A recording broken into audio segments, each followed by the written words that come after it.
Okay guys, so it's another blustery weekend here in September.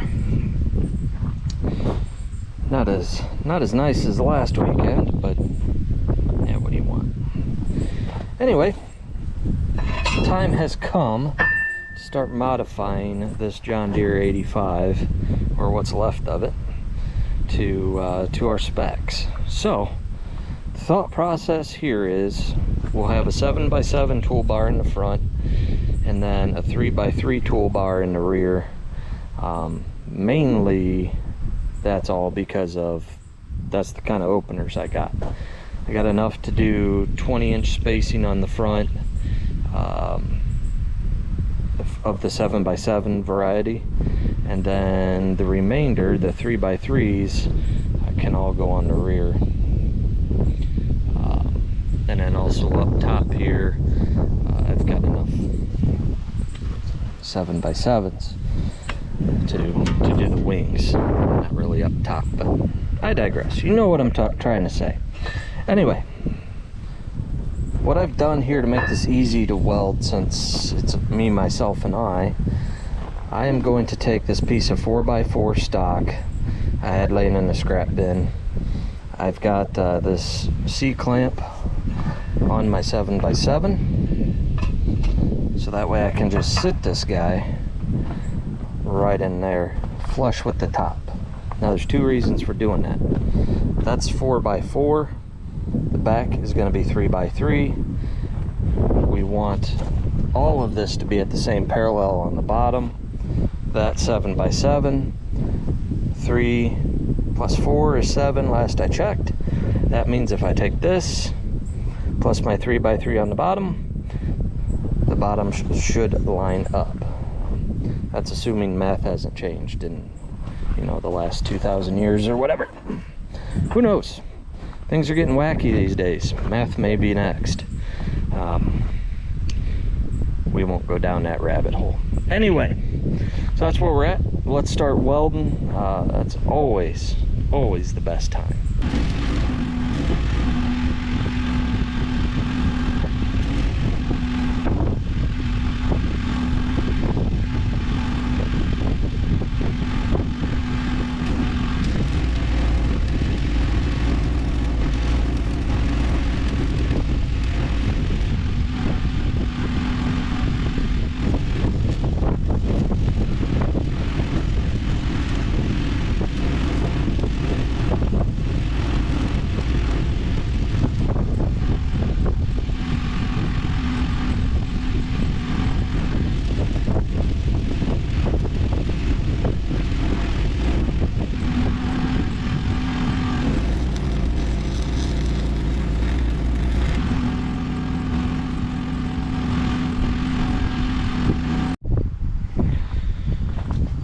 Okay, so we got those two cross members welded on.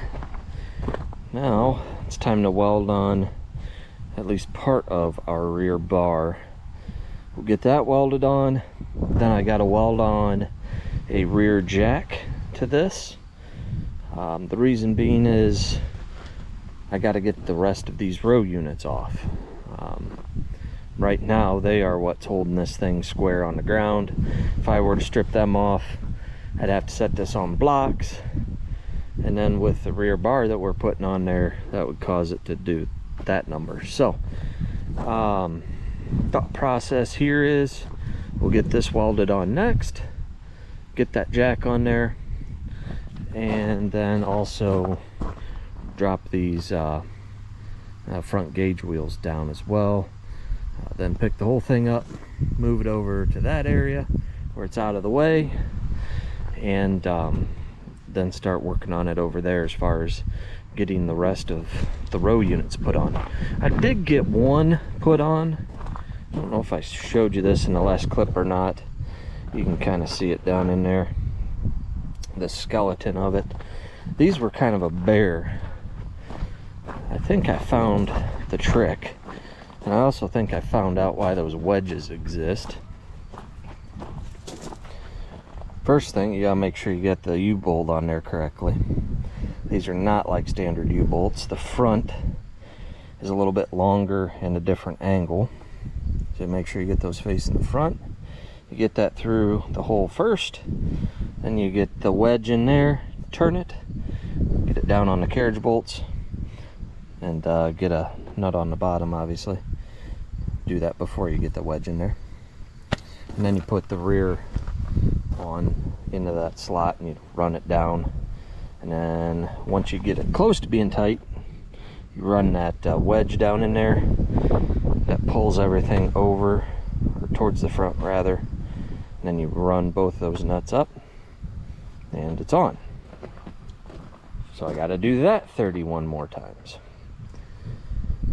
This is a lot of repetitive motion, as you can tell, but we're getting there. Hey, you know, it's corn's starting to change, right? But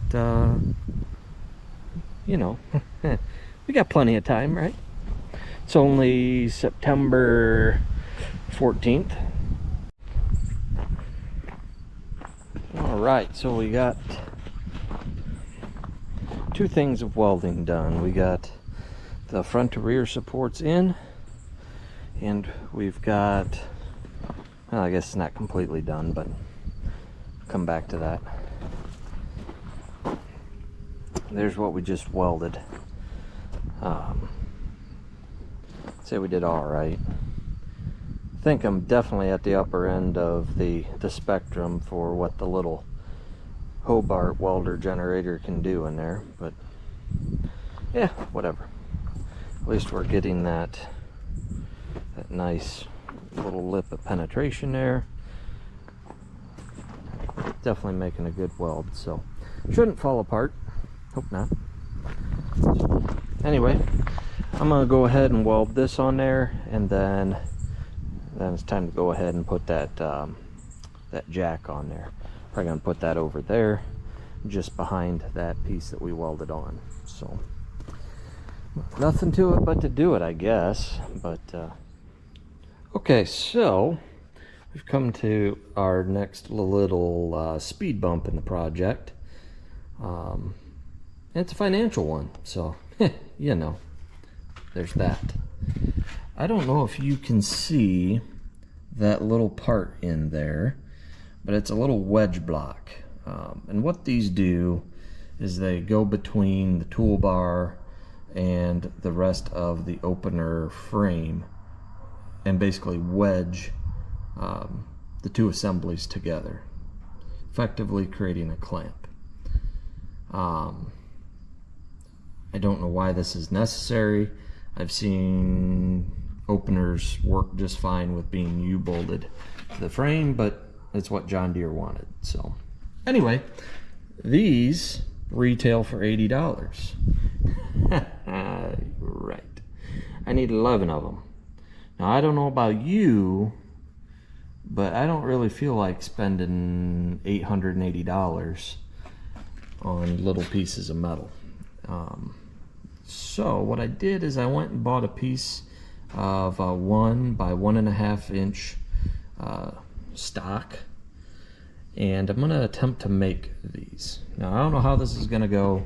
I only got about 20 bucks wrapped up in it so far, and what I went ahead and did, I don't know if you can see in there or not, but I have my milling machine set up so that on the final pass, that's how it's going to look to cut the proper angle into our piece of flat stock. Another interesting thing about this, I don't know if you can see that or not, it looks like this angle is somewhere around about 50 degrees. Very interesting. Very, very interesting. Again, not sure why Deere set it up this way. Come out this way past the field of opener frames, and ta-da! Now, I was going to put this on a video showing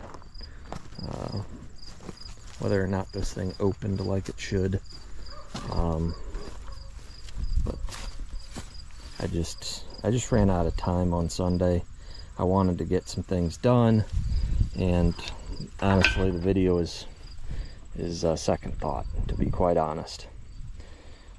I'm trying, guys, I really am. But here's one of the opener assemblies already on there. I think I may have shown you this already, but here you can see that wedge already in place, going between the 7x7 block and or the 7x7 toolbar and the actual opener. Basically just wedges it in there. So I have most of them, but I don't know if, I think I showed you the pallets. I know I've shown you the pallets of how I bought these. Didn't really know what I had or didn't have, so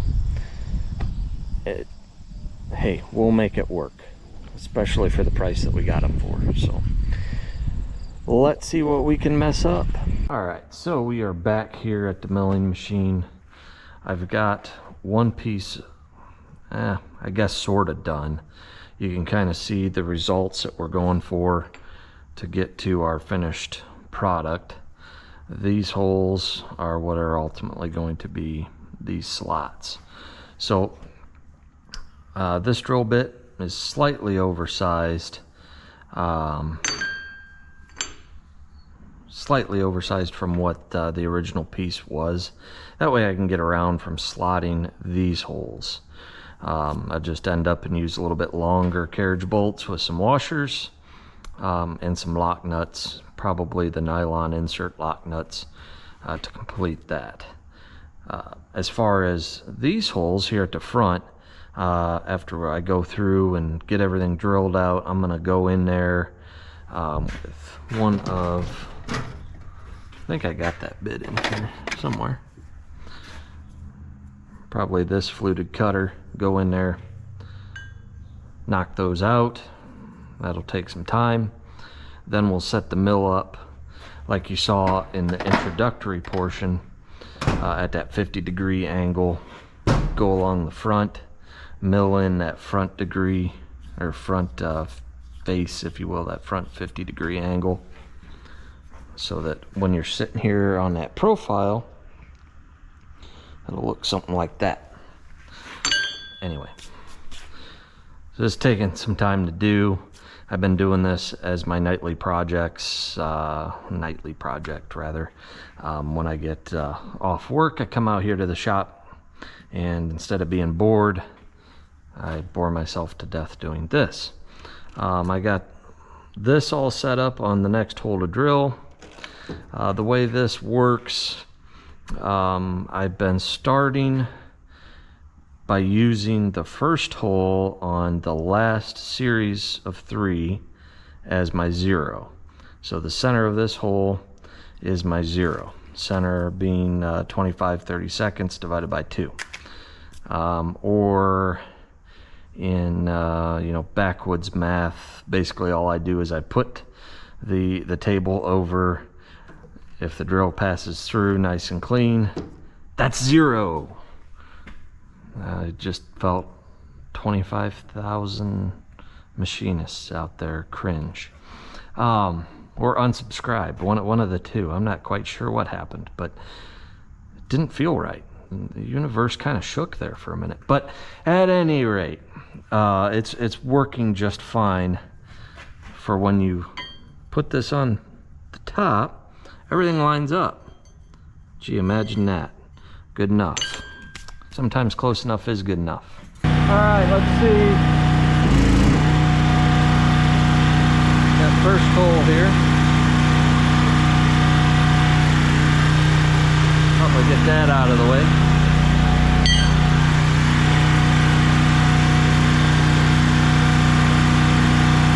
You can just see how slow this is. But if I spin that any faster, it'll just eat these drill bits. Even though this one is cobalt.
right, so we got the hurricane coming through on this Friday evening, and you know, like all people, I am you know, doing some fun activities on a Friday evening.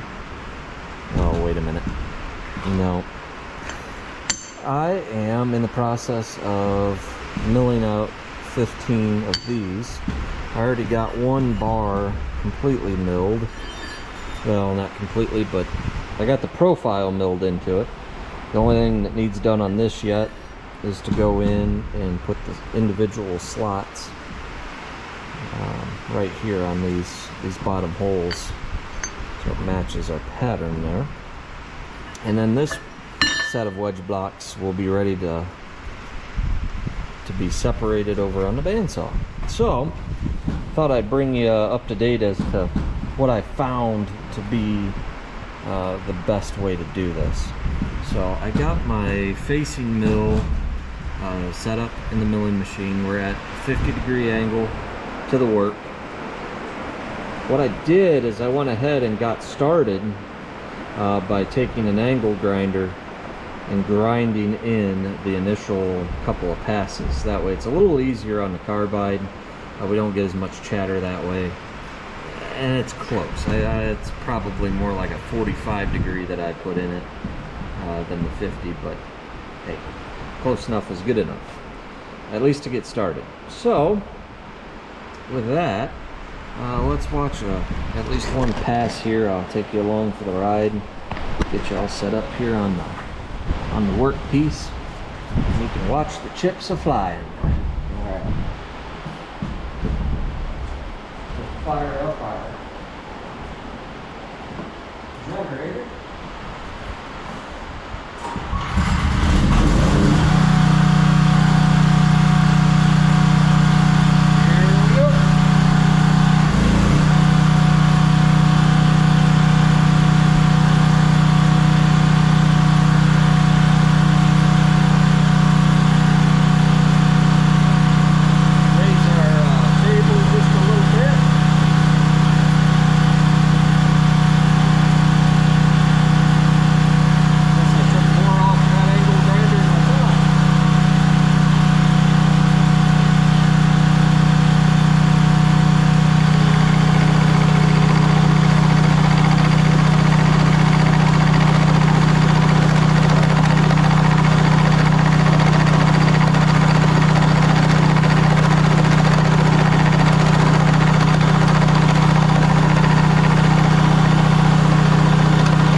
So finally have these all faced at the 50-degree mark. This is what we are going for. I already got one of the pieces slotted and ready to go to on to the next step.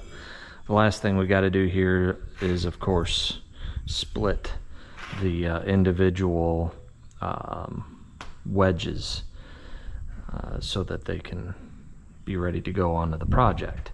As you can see, I got a little close with the end 2 wedge blocks, just so that I would have enough material. That's what happens when you pull stuff out of the scrap bin. Sometimes you don't have enough and you got to improvise. They'll work. It'll be fine. But time to show you how I'm doing these slots. So as you can see, there's what a $80 factory wedge block from John Deere looks like. Here's what ours are going to look like. I think this is hardened. This steel is not. Will it hold up? I honestly believe it will. I truly honestly believe it will, for the intents and purposes. Truth be told, what I should be using, I don't think I've said this yet, is I should be using something like a cold rolled tools type steel, something that's hardened. Actually, the more I look at this, that might even be cast. So honestly, this is hot rolled. It's gonna be fine. But anyway, I got my roughing bit chalked up in the mill. I got the mill obviously back on 0 degrees. Got everything all back into spec as far as the vise goes with respects to the actual end mill. So with that said, go fire up the generator, and I'll show you how I am putting these slots in. Back over here, got the mill ready to go. I got the generator going. It's fired up.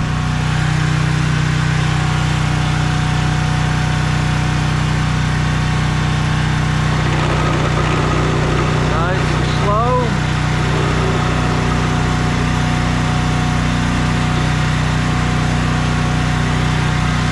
Let the mill do the work.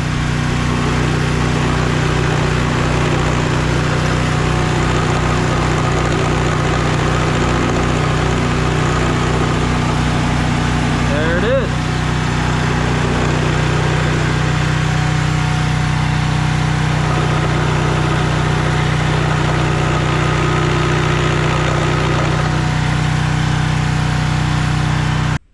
Well, the time has come for the final step in this project. It's time to separate our wedge blocks.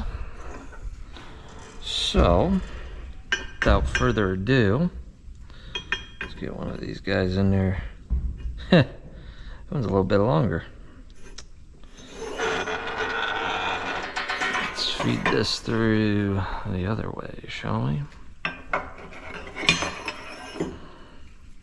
So what happened there is, when I started machining this in the mill, I started from this end and referenced everything off this end. So it's important that we do the same thing when we cut. So maybe it's a good thing I caught that on camera.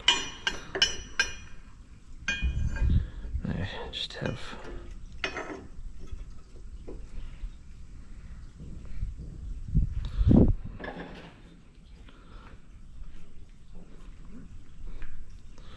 here we go.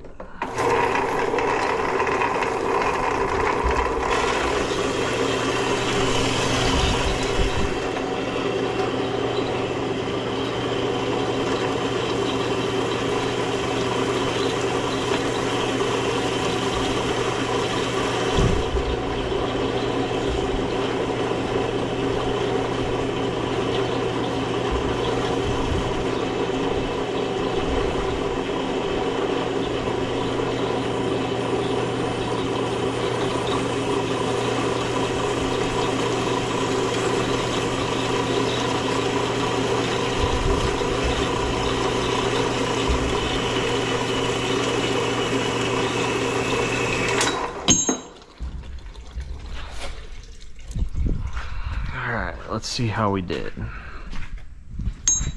There is the finished product. And there is the $80 original. Not too bad, I guess. This one maybe a little bit fatter, but the angle, the part that's doing the actual work is good. Holes line up.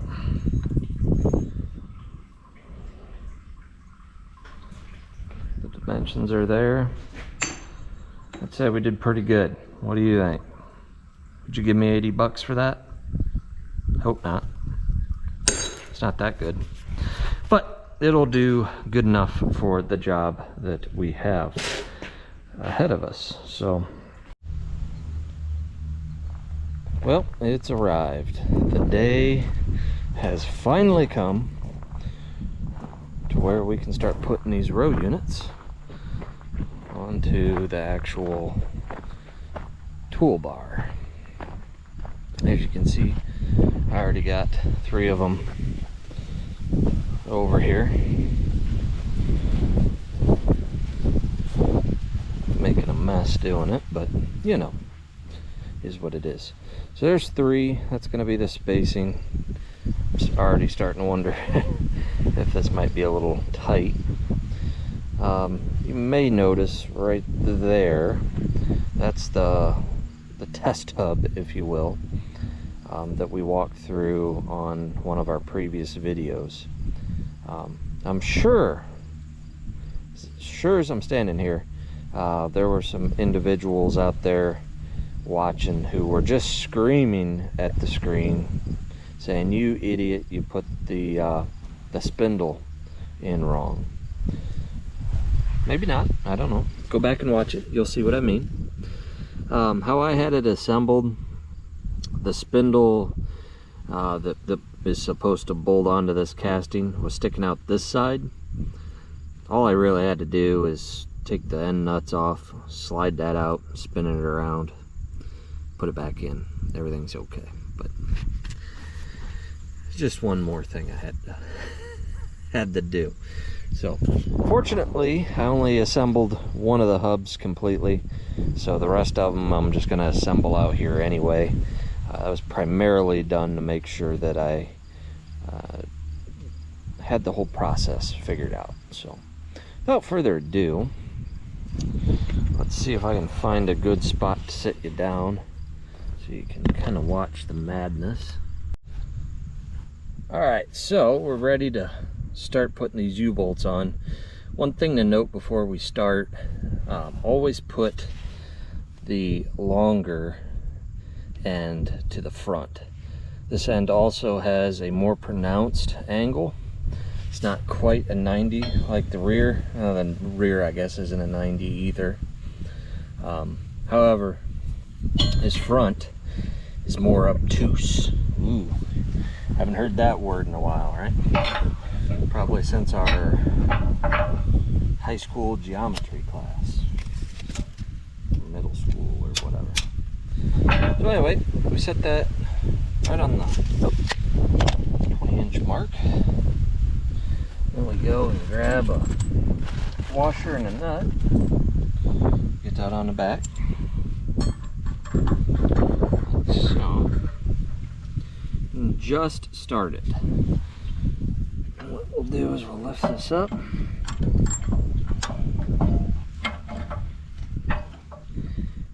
Kind of hook that in like so. Try not to pinch your fingers as you do this. There you go, now it's hanging on by a thread, literally. So hold your breath. While I come down here, get the ratchet.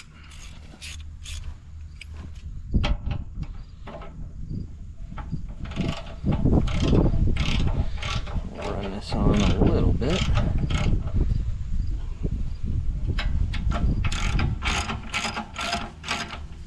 Go. Now you don't want to run it on too far, just enough so where that is not falling off the front on you. That is not fun. With that, we'll go around to the front side and have a little bit more fun over there.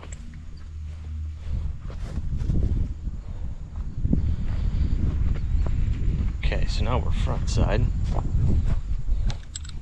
Try to figure out the best way to do this. In that.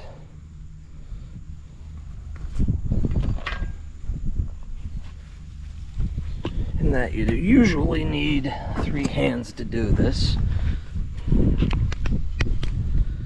But we'll try. We'll try. For the sake of YouTube, we'll try. The biggest thing here is what you want.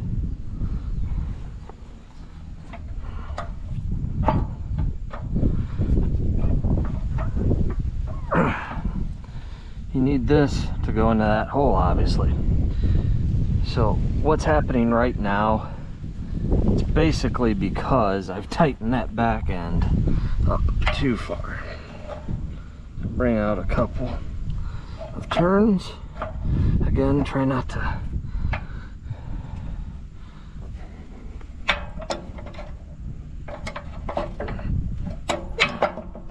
there it went. Well, the U-bolt did what I wanted it to do anyway. There it is. And that's what I mean by rocking it. Just rocking it back into place.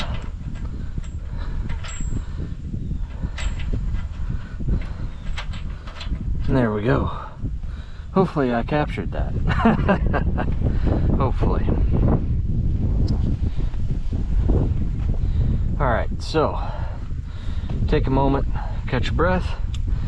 Now we got to put that wedge block in there. So, but before you do that, make sure that you're still on the mark. In this case, 20 inches. If you're doing this on your planter at home, you probably want to be on 30 inches.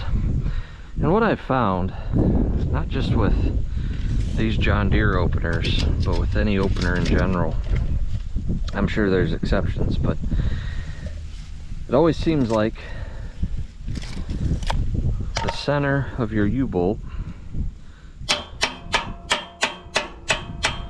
is the center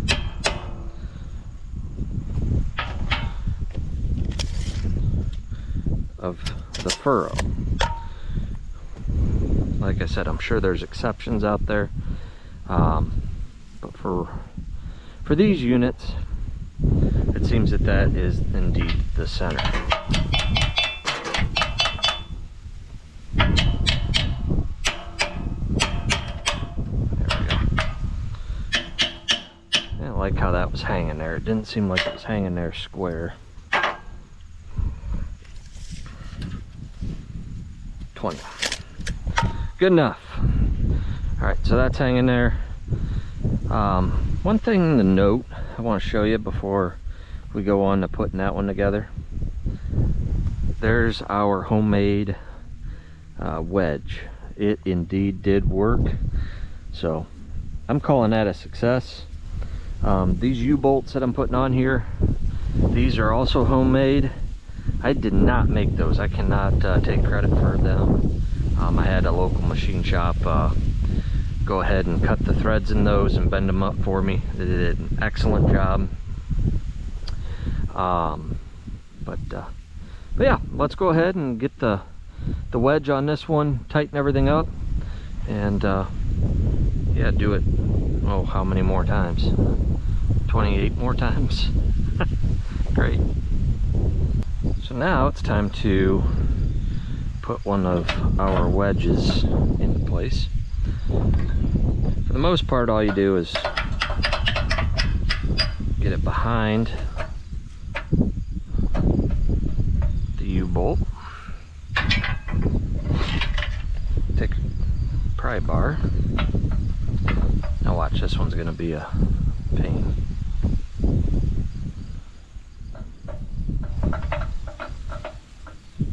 Come on now. Yep, this one's going to be a pain. This one's going to fight us all the way, but that's alright.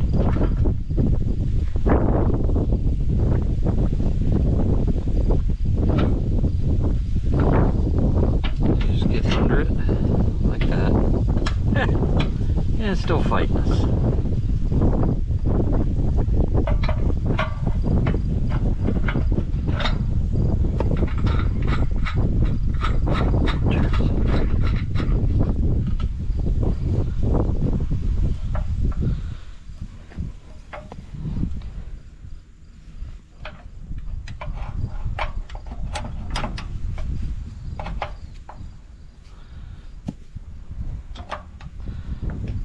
Kid you not, I've had some of these where they just fall together, and some where they fight you. And some of it is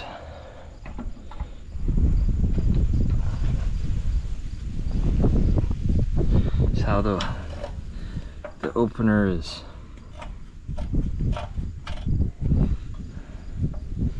is on the block. Here we go. Or not on the block, but balanced on the... Really, guy? Thanks. That's what I mean. You need like 3 hands to do this.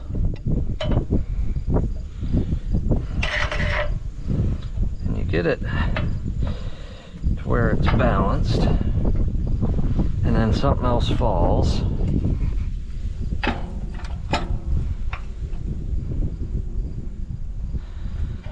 Don't breathe. Gotcha. Alright. Then once you get behind it, just kind of get behind it, give it a big old push. That twists right into place. Now you get your carriage bolts in there.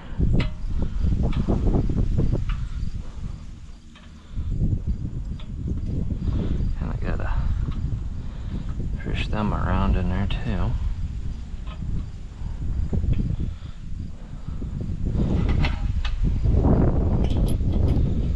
I guess it'd help if I had the nuts over here. So good advice or a good lesson right there. Always make sure you have everything, because these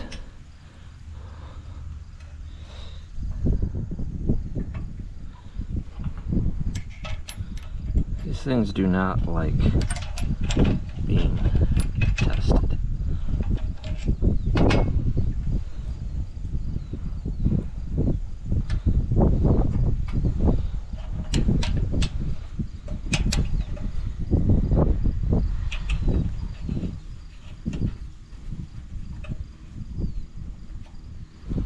All right, there we go.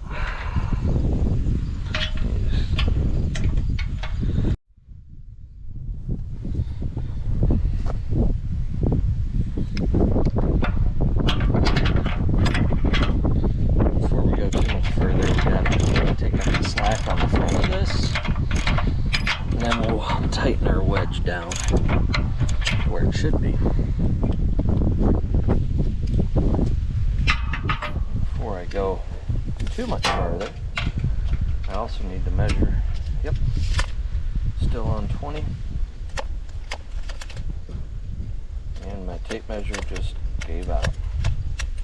Oh well, it was a cheap one.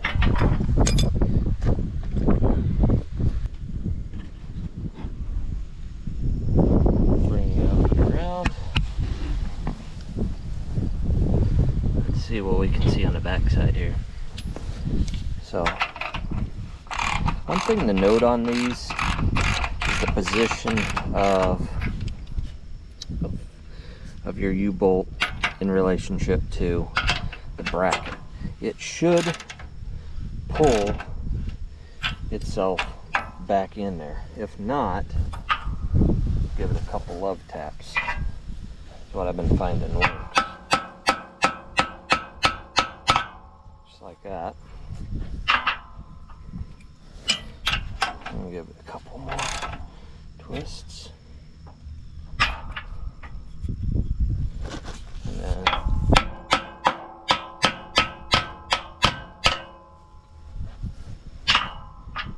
just so that it's inside that block. The washer obviously is going to stick outside. We don't care.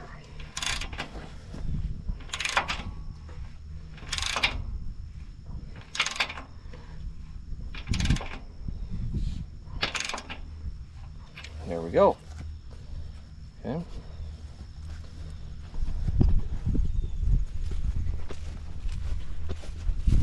Now we come around to the front of our rig here.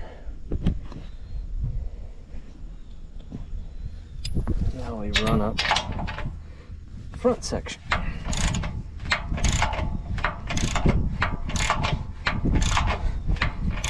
Biggest thing here is, at least what I've noticed, this is only my 4th one, but you just want to make sure that there's no gap between the bottom of your toolbar and the top of your bracket.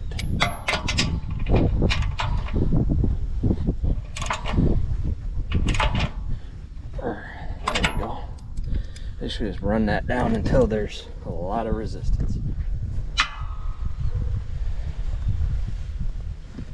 Now,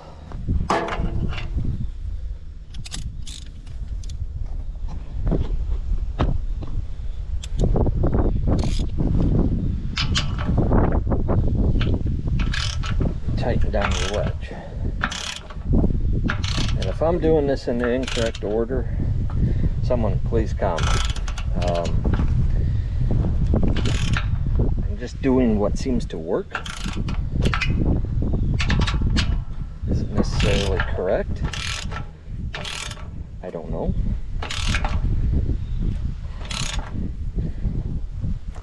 But I know this, just by thinking through it, reasonably anyway. The U-bolt holding that up nice and square to the frame. This is essentially clamping it tight to the frame. Is that right? I don't know. But there we go. There's one complete. Well, not complete, I guess, in that we still need to put the hub assembly on there, and then the blade, and then the spout. Yeah, there's a lot to do on this thing yet, but again, we got another one on where it belongs. Just gotta keep on keeping on. So check back in with you guys when I got a few more of these on, or maybe when they're all on. The process is the same. I mean, it's repetitive, as is everything with this project. So that's where we're at. As you can see, we're closing in on harvest, so we need this thing. This needs to be up and running so that once that corn's off, and you know, basically end of October, first part of November, I can have this thing in the field laying down some potash and some rye for our bean crop. And I'm also going to try some clover as well. So I don't know, we'll see if we can make it work. It's the last weekend in September, so I think we can do it. We'll see.